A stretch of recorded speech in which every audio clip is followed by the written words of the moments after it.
اس تفصیلی جائزے میں خوش آمدید۔ آج ہم تاریخ کے ایک ایسے موڑ کی بات کرنے والے ہیں جس نے دنیا کا نقشہ ہی بدل دیا۔ ذرا تصور کیجئے، ایک بہت بڑے اور عظیم واقعے سے بالکل پہلے کی وہ گہری پراسرار خاموشی۔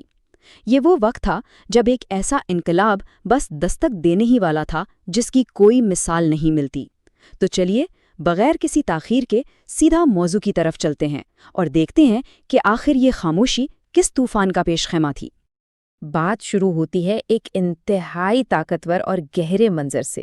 مکہ کی گلیوں کا وہ بے تحاشا شور، وہ ہجوم اور روزمرہ کی گہما گہمی، اور اس سب سے بہت دور ایک پرسکون غار میں نبی کریم صلی اللہ علیہ وآلہ وسلم بالکل تنہا تشریف فرما ہیں۔ اب دیکھیے، یہ کوئی عام خاموشی نہیں تھی، یہ دراصل کائنات کے گہرے رازوں کو سمجھنے کی ایک زبردست کوشش تھی، اور ایک بہت بڑی الہی ذمہ داری اٹھانے سے پہلے کی ایک منظم تیاری تھی۔ تو ہمارا پہلا حصہ ہے مکہ سے فکری دوری، یعنی ایک ایسا روحانی فاصلہ جو رفتہ رفتہ بڑھتا جا رہا تھا۔ اب یہاں ایک بہت ہی دلچسپ عدد آتا ہے، 40۔ جیسے ہی رسول اللہ صلی اللہ علیہ وآلہ وسلم کی عمر مبارک 40 برس کے قریب پہنچی تو ان کے پچھلے کئی سالوں کا وہ غور و فکر، ان کی خاموش مزاجی اور سچ کی وہ گہری تلاش، یہ سب ایک انتہائی اہم موڑ پر آ گئے۔ گویا یہ وہ وقت تھا جب اندرونی اور بیرونی تبدیلی کا نقطہ عروج بس قریب ہی تھا۔ اگر ہم اس وقت کے مکہ پر نظر ڈالیں تو حالات واقعی بہت خراب تھے۔ شرک، بت پرستی، بے بنیاد رسم و رواج اور اخلاقی گمراہیاں معاشرے کی جڑوں کو کھوکھلا کر چکی تھی، اور ظاہر ہے رسول اللہ صلی اللہ علیہ وسلم کو اپنی قوم کی ان مشرکانہ اور غلط باتوں سے شدید نفرت سی محسوس ہونے لگی تھی۔ مطلب ارد گرد کے حالات سے ایک بے اطمینانی تھی جو اب اپنے عروج پر پہنچ چکی تھی۔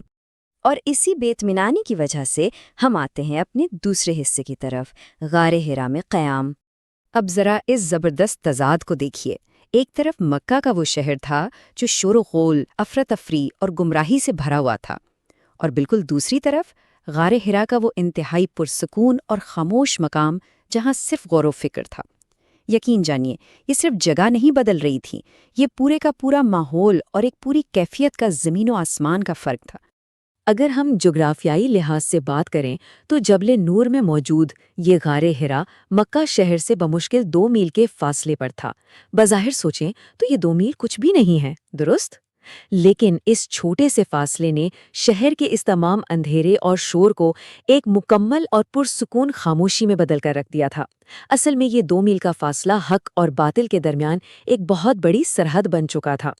اور سب سے حیران کن بات اس غار کی پیمائش ہے۔ ذرا اندازہ لگائیں، لمبائی صرف 4 گز اور چوڑائی 1.25 گز۔ اتنی سی بالکل چھوٹی اور محدود سی جگہ، لیکن اس کے اندر جو روحانی تدبر اور غور و فکر ہو رہا تھا اس نے پوری کائنات کا رخ موڑ دیا۔ یہ بات ہمیں بتاتی ہے کہ دنیا کے سب سے عظیم مقاصد کے لیے کوئی بہت بڑے محلوں کی نہیں بلکہ ایک بہت وسیع سوچ کی ضرورت ہوتی ہے۔ تو آخر اس غار کے اندر کا معمول کیا تھا؟ رسول اللہ صلی اللہ علیہ وسلم اپنے ساتھ کھانے پینے کا تھوڑا سا سامان لے کر وہاں جاتے، پھر کئی دن تک وہیں قیام فرماتے، اللہ تعالیٰ کی عبادت کرتے اور کائنات کے ان گہرے رازوں پر غور کرتے۔ ہاں، اور ایک اور خاص بات، جو بھی وہاں آتا جاتا آپ صلی اللہ علیہ وسلم اسے کھانا بھی کھلاتے تھے۔ اور جب رمضان المبارک کا مہینہ آتا تو غار حرا میں قیام کا یہ وقت اور بھی زیادہ طویل ہو جاتا تھا۔ اب یہاں ایک بہت اہم بات کو سمجھنا ضروری ہے۔ اس تنہائی کے سفر میں آپ صلی اللہ علیہ وآلہ وسلم بالکل اکیلے یا بغیر کسی سہارے کے ہرگز نہیں تھے۔ حضرت خدیجہ رضی اللہ عنہا کا کردار یہاں بہت شاندار ہے۔ وہ آپ صلی اللہ علیہ وآلہ وسلم کا بھرپور ساتھ دیتی اور اسی غار کے قریب ہی کسی مقام پر قیام بھی فرماتی۔ یہ خاندانی اور جذباتی تعاون اس عظیم سفر کا کتنا خوبصورت اور لازمی حصہ تھا۔ اچھا، یہاں اگر ذرا رک کر سوچا جائے تو ایک بہت ہی گہرا سوال پیدا ہوتا ہے۔ رسول اللہ صلی اللہ علیہ وسلم اپنی قوم کے ان جھوٹے عقائد سے تو بالکل بھی مطمئن نہیں تھے، یہ بات تو طے ہے، لیکن اس وقت تک کوئی واضح راستہ بھی تو سامنے نہیں آیا تھا نا۔ تو پھر اتنی شدید تنہائی اور غار میں جا کر بیٹھنے کا اصل مقصد کیا تھا؟ مطلب جب منزل کا ہی پوری طرح علم نہ ہو تو یہ سفر آخر جا کے سمت میں رہا تھا۔ اور اسی سوال کا جواب ہمیں ہمارے تیسرے اور آخری حصے میں ملتا ہے، عظیم ذمہ داری کی تیاری۔ دراصل خلوت نشینی یعنی اس تنہائی کا تصور سب کچھ بالکل صاف کر دیتا ہے۔ یہ کوئی عام بات نہیں بلکہ خالصتاً ایک الہی طریقہ ہے۔ دیکھیے، جب کائنات کا خالق کسی بہت ہی عظیم روح کو تاریخ بدلنے کے لیے چنتا ہے تو وہ اسے دنیا کے اس فضول شور، روزمرہ کی مصروفیات اور دنیاوی خواہشات سے بالکل کاٹ کر ایک طرف لے جاتا ہے۔ یہ علیحدگی اس لیے کرائی جاتی ہے تاکہ اس بڑی ذمہ داری کے لیے روحانی طور پر ایک 100% تیاری ہو سکے۔ اور یہ تیاری کوئی 2-4 دن کی بات نہیں تھی۔ اللہ تعالیٰ نے نبوت جیسی اتنی بڑی اور عظیم امانت سونپنے سے پہلے رسول اللہ صلی اللہ علیہ وآلہ وسلم کو پورے 3 سال تک، جی ہاں پورے 3 سال تک اس خلوت اور غور و فکر کی زندگی میں رکھا۔ یہ لمبا عرصہ خود اس بات کی گواہی دیتا ہے کہ آنے والی ذمہ داری کتنی بڑی اور کتنی بھاری تھی۔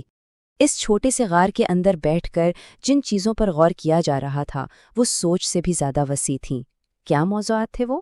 کائنات کی یہ بے پناہ وسعتیں، اللہ تعالیٰ کی وہ عظیم قدرت اور وہ آنے والا بہت بڑا غیب جس نے اس پوری دنیا کی تقدیر کو ہمیشہ کے لیے بدل کر رکھ دینا تھا۔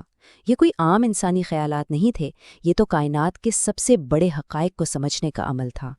تو اس تفصیلی جائزے کو سمیٹتے ہوئے آئیے اس آخری بات پر دل سے غور کرتے ہیں۔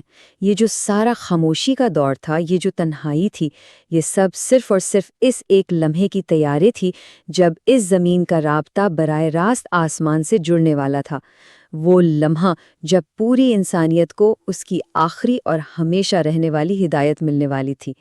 کیا یہ بات ہمیں حیرت میں نہیں ڈال دیتی کہ تاریخ کے سب سے بڑے اور زوردار انقلاب کی بنیاد ایک غار کی مکمل خاموشی میں رکھی گئی تھی؟ کیا ہم نے کبھی سوچا ہے کہ آج کے اس شور و غل والے دور میں ہمیں اپنی زندگیوں میں ایسی کتنی خاموشی اور غور و فکر کی ضرورت ہے؟